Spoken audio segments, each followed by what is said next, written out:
আবু বকর সাথে সাথে দরজার অপর পিঠ থেকে লাব্বাইকা ওয়া সা'দাইকা ইয়া রাসূলুল্লাহ, ওগো আল্লাহর পয়গম্বর আমি উপস্থিত, ওগো আল্লাহর নবী আমি উপস্থিত। আল্লাহর নবী অবাক হয়ে যায়, এরে আবু বকর তুমি কি ঘুমাও নাই, তুমি কি ঘুমাও নাই রে আবু বকর? আবু বকর আমি যেই মাত্র দরজার মধ্যে করা নাড়লাম সাথে সাথে তুমি জবাব দিয়া দিলা। এরে আবু বকর তুমি কি রাতের বেলা ঘুমাও নাই? হযরতে আবু বকর বলে, পয়গম্বর আপনি আমাকে দীর্ঘ 6 মাস আগে আপনি আমাকে জানাইছেন আপনি আমাকে নিয়ে হিজরত করবেন। ও নবী আমার, 6 মাস আগে আপনি আমাকে বলেছিলেন আপনার হিজরতের সাথী আমি আবু বকরই হব। ওগো আল্লাহর নবী, যেই দিন আপনি আমাকে এই কথা বলছেন আল্লাহর কসম করে বলি ওই দিন থেকে আজও পর্যন্ত আমি আবু বকর কোনোদিন ঘুমাই না। আল্লাহু আকবার। পয়গম্বর আপনি আমাকে 6 মাস আগে বলছেন আমি আপনার সাথে মক্কা থেকে মদিনায় হিজরত করব। ও নবী আমার, ওই 6 মাস আগে থেকে আজও পর্যন্ত কোনোদিন রাতের বেলা আমি ঘুমাই না। আমি আবু বকর দিনের বেলায় যত ব্যস্ত থাকি কোনোদিন রাতের বেলায় আমি আমার মাথাটাকে বালিশের সাথে লাগাই না। আল্লাহর নবী কান্না আরম্ভ করছে, এরে আবু বকর এটাও কি একজনের পক্ষে সম্ভব? এটাও কি কোনো মানুষের পক্ষে সম্ভব? এই কথা শোনার পর আবু বকর বলে, ওগো আল্লাহর নবী আমি আবু বকর একা ঘুমাই না, বিষয়টা এমন না, আমার ছোট মেয়ে আসমাও একদিন পর্যন্ত ঘুমায় না। ওগো নবী আমার ছোট মেয়ে আসমা প্রতিদিন নাস্তা বানায় বানায় বানায় বানায় অপেক্ষা করে কোন দিন আসবে নবী, কোন দিন না জানি নবীজি হিজরতের জন্য রওনা করে। আমি যদি ঘুমায় যাই আল্লাহর নবী আয়েশা দরজার সামনে দাঁড়ায় থাকবে, দরজার সামনে বারবার বারবার ডাকাডাকি করবে, আমি সাড়া না দিতে পারলে নবীজি কষ্ট পেয়ে যাবে, এটা মোটেও বরদাস্ত করতে পারে না। আল্লাহর নবী কান্না আরো বাড়াই দিছে, আল্লাহর নবী কান্না করতেছে। হযরতে আবু বকর বলে, পয়গম্বর শুধু তাই নয়, ওই যে গাছের গোড়ায় তাকাইয়া দেখেন আমাদের বাহন একটা ওট কিনা রাখছিলাম সাওয়ার হওয়ার জন্য। ওগো নবী ওই বাহনটা এখনো পর্যন্ত ঘুমায় না, প্রতিদিন রাতের বেলায় অপেক্ষা করে কবে আসবে রাহমাতাল লিল আলামিন, কবে আসবে নবী আমার, ওই নবী আসলে নবীকে নিয়ে হিজরত করব। আল্লাহর নবী বলে, আবু বকর তোমার এই প্রতিদান আমি কোনোদিন শেষ করতে পারবো না। নবী আমার আবু বকরকে বলে, রে আবু বকর তোমার এই সফর শুধু দুনিয়াতেই শেষ না, তুমি আমার সাথে মক্কা থেকে মদিনায় হিজরত করবা না রে আবু বকর, তোমার সফর হবে আমি নবীর সাথে ডাইরেক্ট জান্নাত পর্যন্ত। সুবহানাল্লাহ। আবু বকরকে নবী আমার জানায় দেয়, হে আবু বকর দুনিয়াতে দেওয়ার মতো আমার কাছে কিছুই নাই, তবে আমি আল্লাহর কাছে দোয়া করি আল্লাহ এই আবু বকর হবে আমি নবীর সাথে জান্নাতের সফর সঙ্গী। সুবহানাল্লাহ। বিসমিল্লাহির রহমানির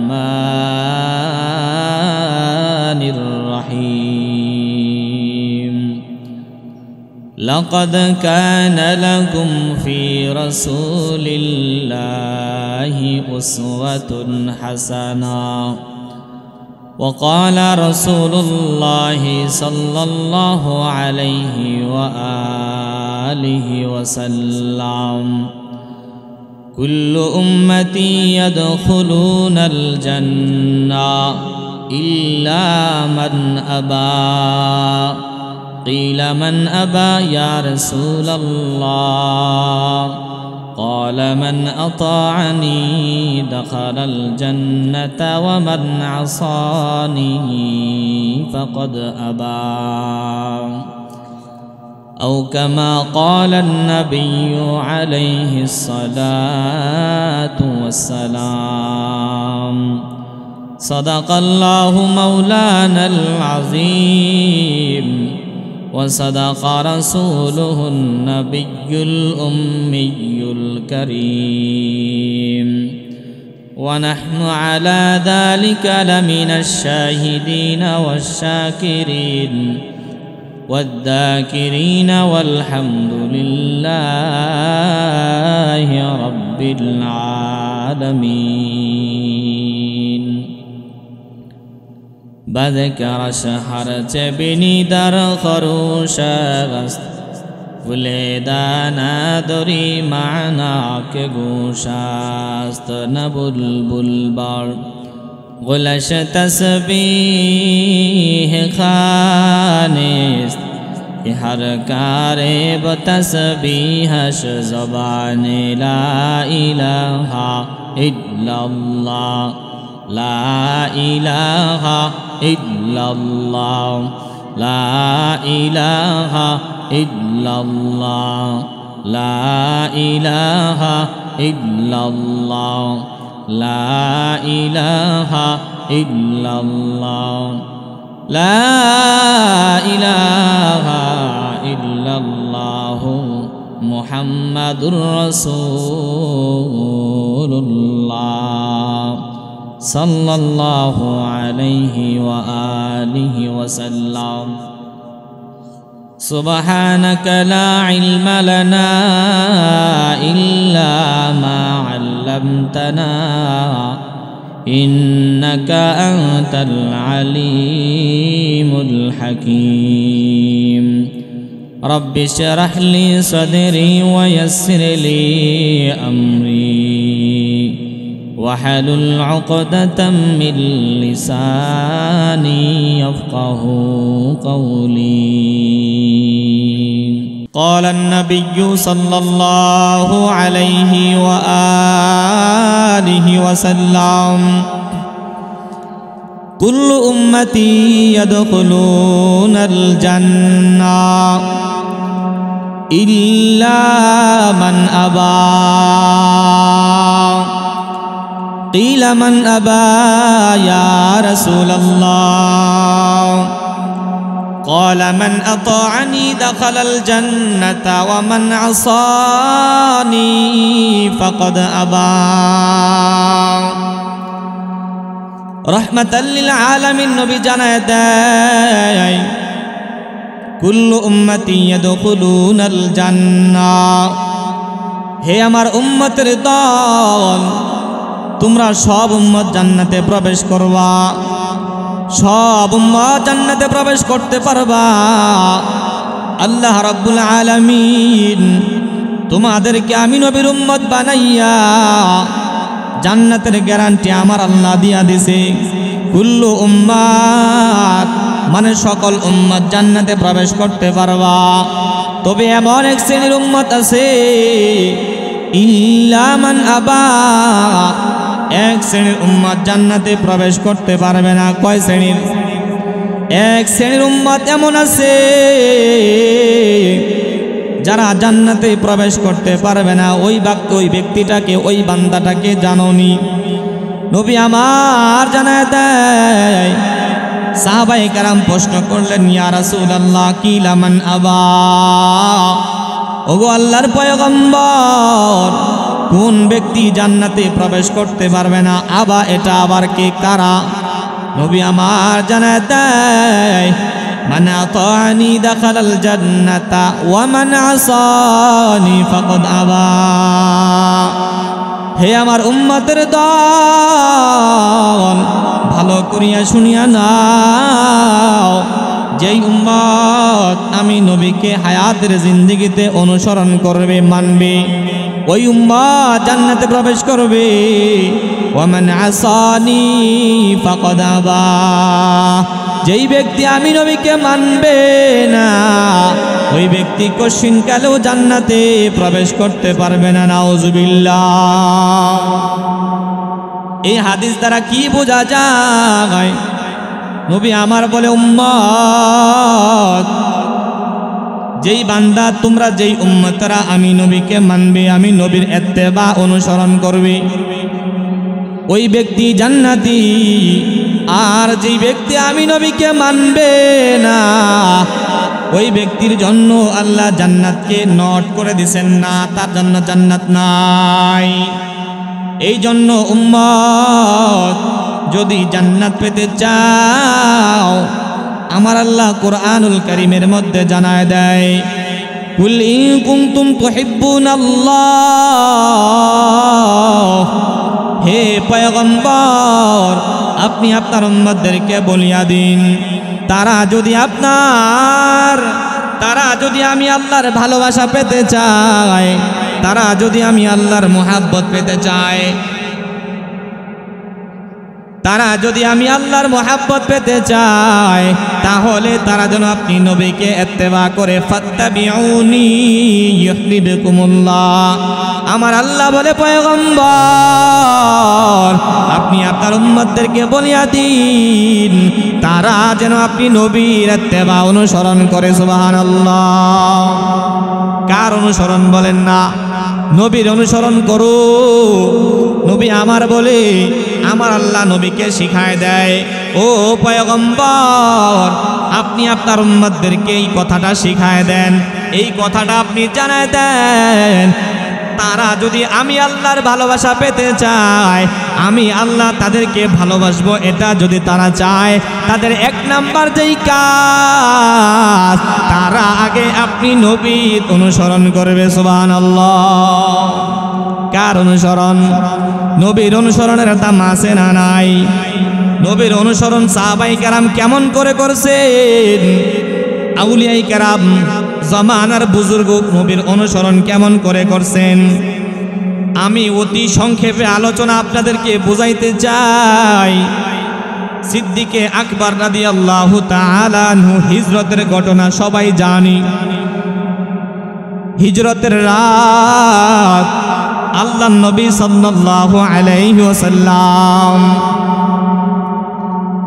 হযরত আলীকে তার ঘরের মধ্যে শুয়াইয়া আল্লাহর নবী সাল্লাল্লাহু আলাইহি ওয়াসাল্লাম হযরত আলীকে জানায় দেয়, হে আলী,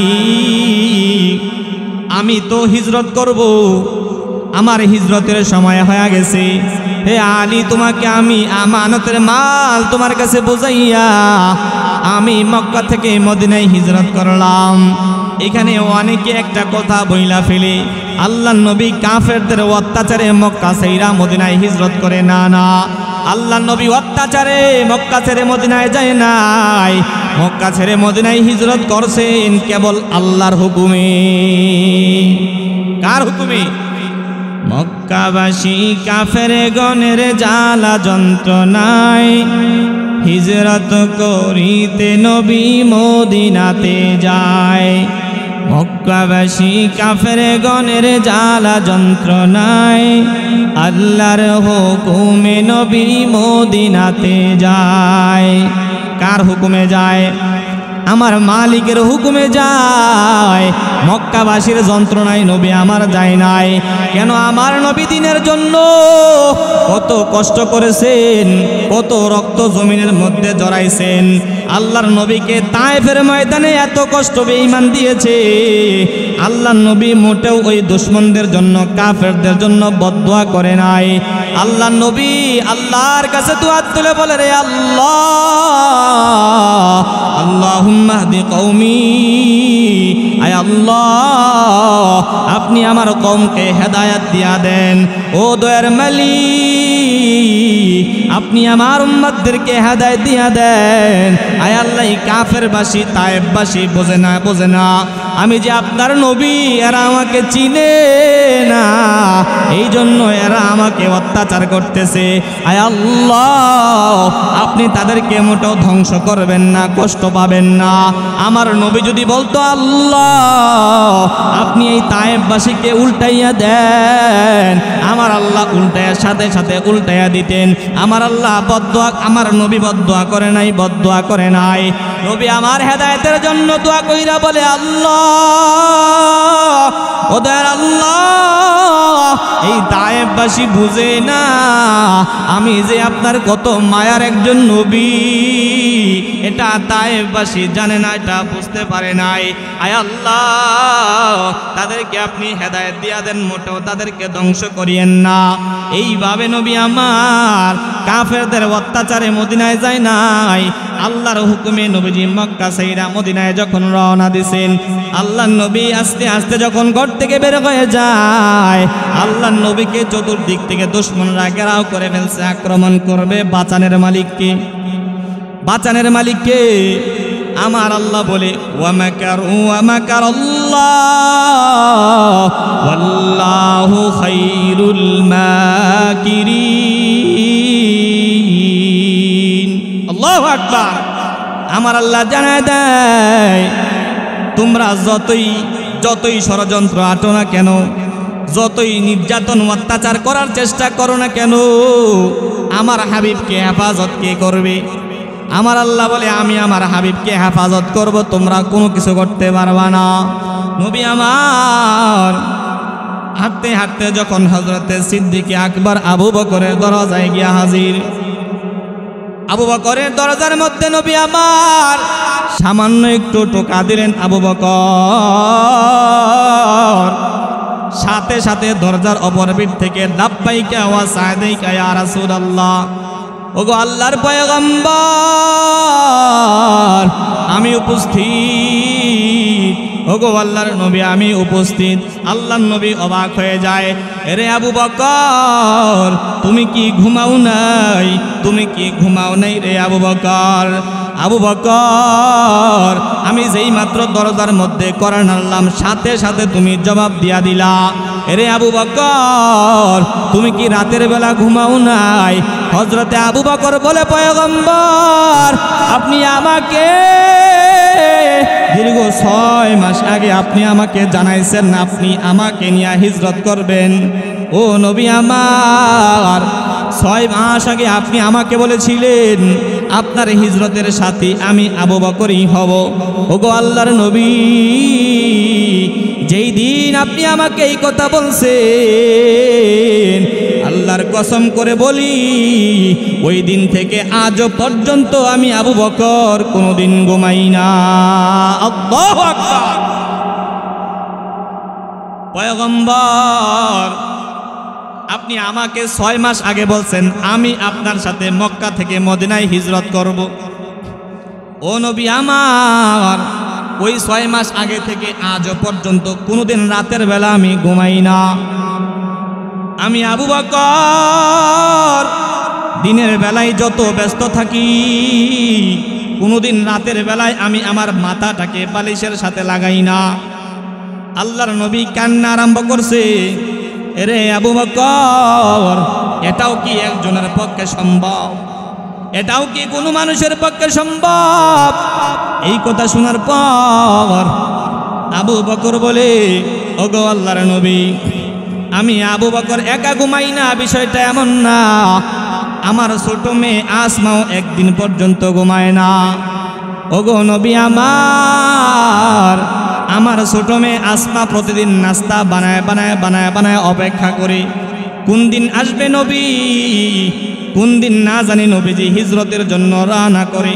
আমি যদি ঘুমায় যাই, আল্লাহর নবী আয়েশা দরজার সামনে দাঁড়ায় থাকবে, দরজার সামনে বারবার ডাকাডাকি করবে। আমি সাড়া না দিতে পারলে নবীজি কষ্ট পেয়ে যাবে, এটা মোটেও বরদাস্ত করতে পারে না। আল্লাহর নবী কান্না আরো বাড়াই দিছে। আল্লাহর নবী কান্না করতেছে। হযরতে আবু বকর বলে, পয়গম্বর শুধু তাই নয়, ওই যে গাছের গোড়ায় তাকাইয়া দেখেন, আমাদের বাহন একটা ওট কিনা রাখছিলাম সাওয়ার হওয়ার জন্য। ওগো নবী, ওই বাহনটা এখনো পর্যন্ত ঘুমায় না, প্রতিদিন রাতের বেলায় অপেক্ষা করে কবে আসবে রাহমাতাল লিল আলামিন, কবে আসবে নবী আমার, ওই নবী আসলে নবীকে নিয়ে হিজরত করব।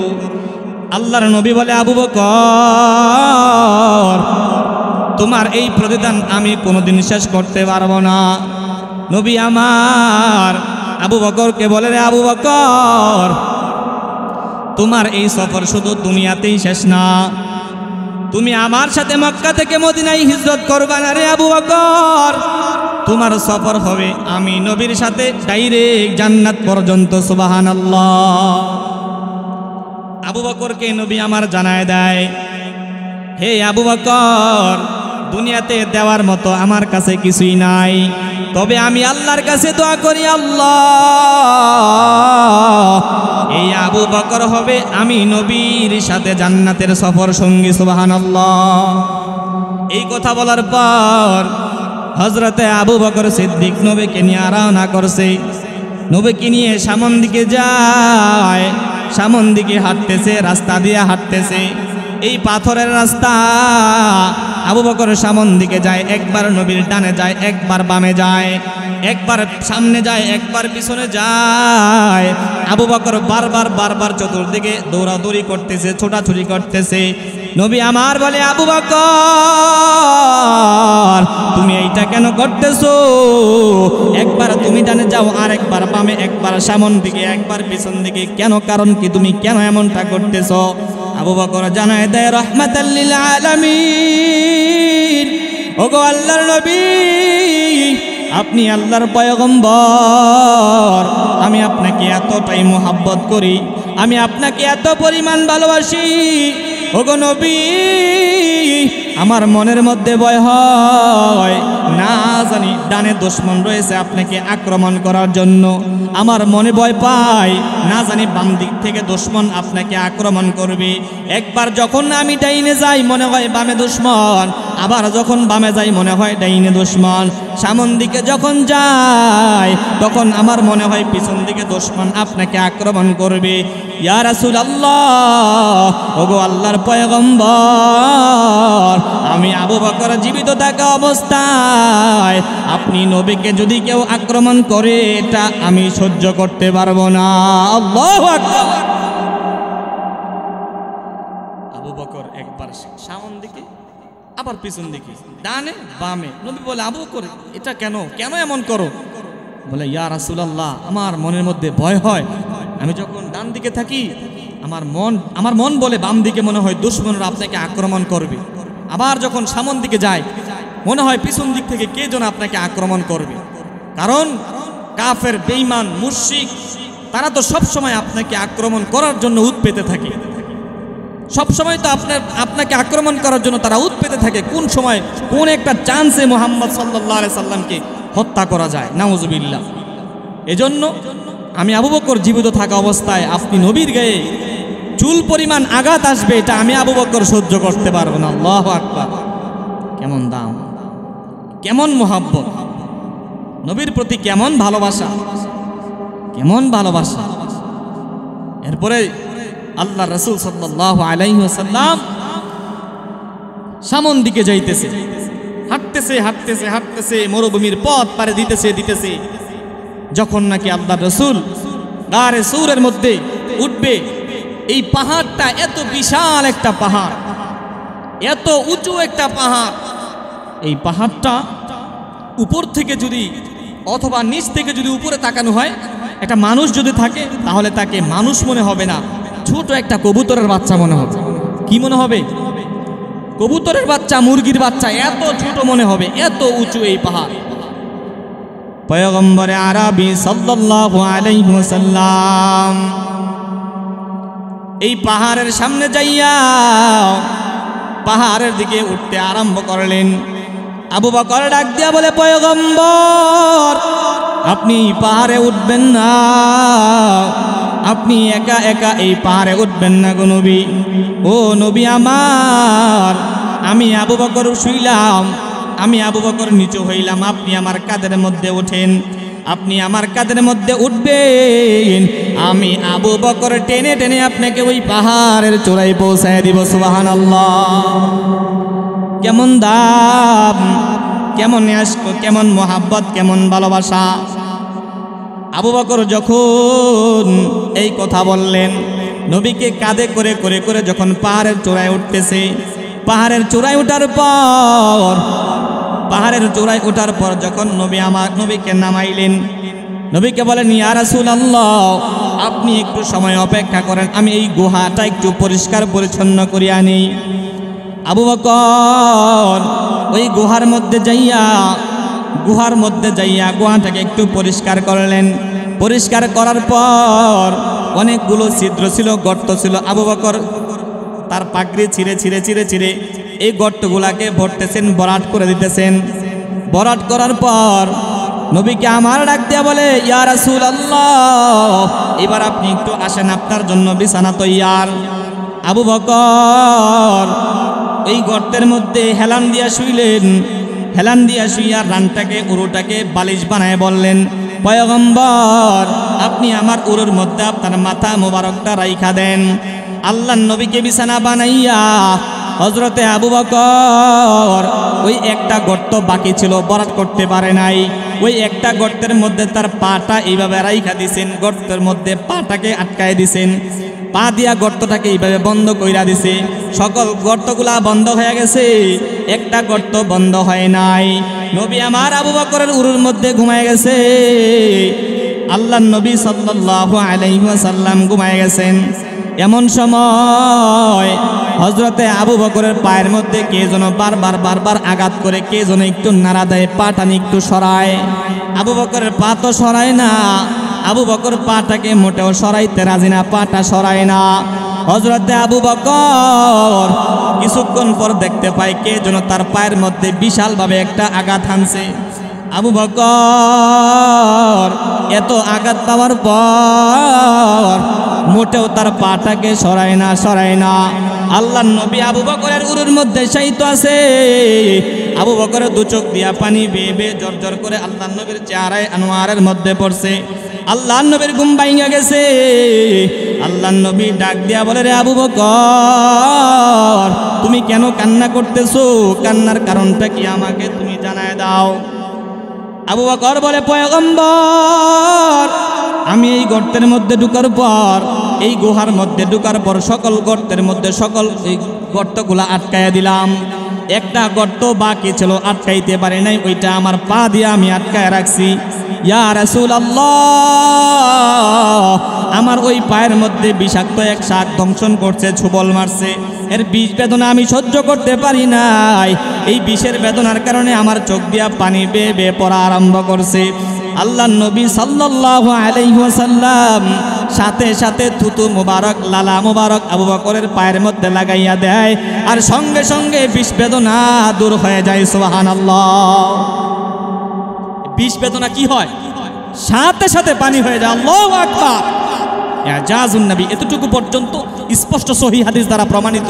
পরবর্তীতে রাসূলের মুজিজা হিসাবে আমরা বিশ্বাস করতে পারি।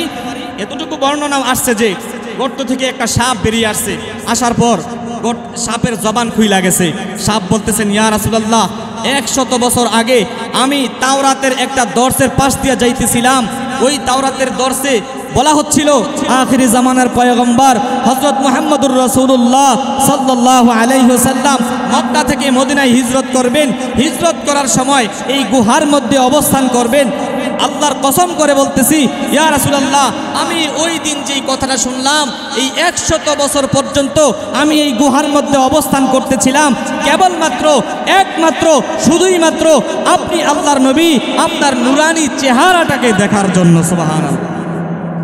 আপনার বরকতি চেহারা দেখার জন্য 100 বছর ধরে আমি এই গর্তের মধ্যে অবস্থান করতেছি। আল্লাহু আকবার। আল্লাহর নবী সাপকে মাফ করে দিলেন, যাও, ঠিক আছে, যাও। এই সাপের মধ্যে আল্লাহর রাসূলের ভালোবাসা, সাহাবায়ে কেরামের জীবন দিয়ে সব দিয়ে নবীকে ভালোবাসছে। আমরা আজও পর্যন্ত খাঁটি নবীর খাঁটি উম্মত, দামি নবীর দামি উম্মত, শ্রেষ্ঠ নবীর শ্রেষ্ঠ উম্মত হয়েও আমরা কেন ওই রসুলকে মহাব্বত করতে পারি না? রসুলের মহাব্বতে কেন আমরা দাঁড়িয়ে রাখতে পারি না? আমরা কেন মসজিদে নামাজে যাইতে পারি না? আমরা কেমন মুসলমান?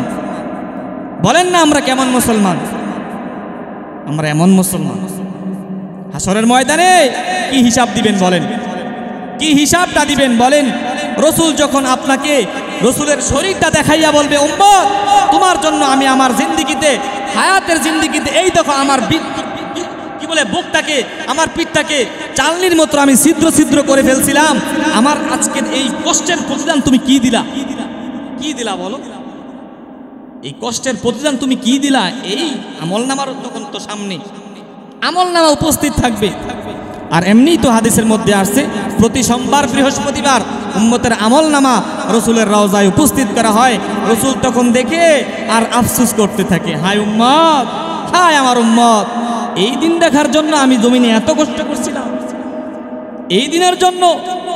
এজন্য মুহতারাম হাজিরিন, আমরা সকলেই আমরা যদি পরপারে নাজাত পাইতে চাই, আমাদের জিন্দিগিটা, আমাদের জীবনটাকে রসুলের তরিকা মতো আমাদেরকে সাজাতে হবে, রসুলের রঙে আমাদেরকে রঙিন হতে হবে, আল্লাহর রঙে আমাদেরকে রঙিন হতে হবে।